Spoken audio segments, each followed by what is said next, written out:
Tiverton, Ontario, behind a forbidding high-security fence topped with razor wire, Supreme Pharmaceuticals is busy preparing for the legal marijuana trade, with workers expanding a greenhouse complex where the lucrative crop grows.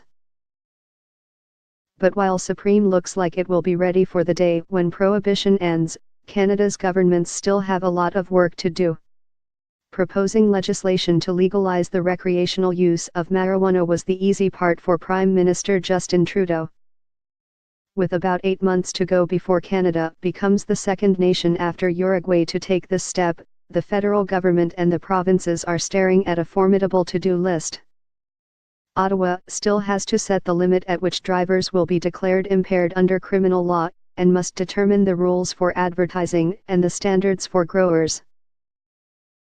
Working out most of the details affecting consumers is largely up to the 10 provinces. But only 3, Alberta, Ontario, and New Brunswick, have offered any idea of how they will operate and regulate their marijuana markets, and then only in the most general terms. The other 7 are still in the midst of public consultations. 2 of the most important questions for consumers, how much the legal product will cost and how much it will be taxed, are still being debated by the 2 levels of government. In most of the country, it is still unclear whether marijuana will be sold only in government-run stores. And most provinces have yet to decide the amount of marijuana that individuals will be able to possess or grow.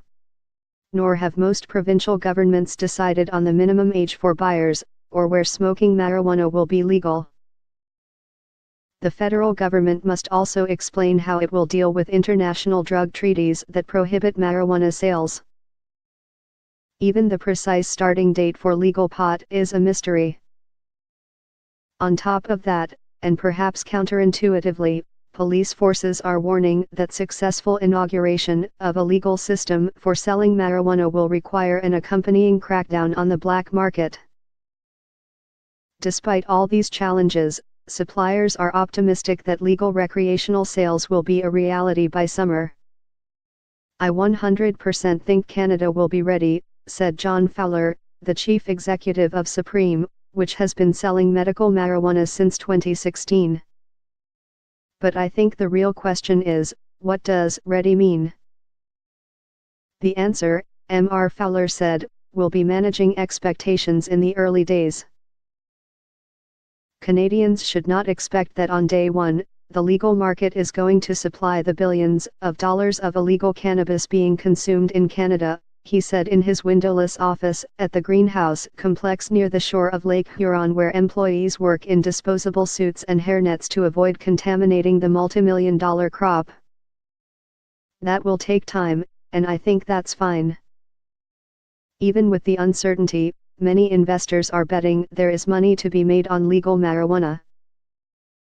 Last month, Constellation Brands, a major wine and beer distributor in the United States, invested $245 million in Canopy Growth, the owner of several licensed medical marijuana growers in Canada.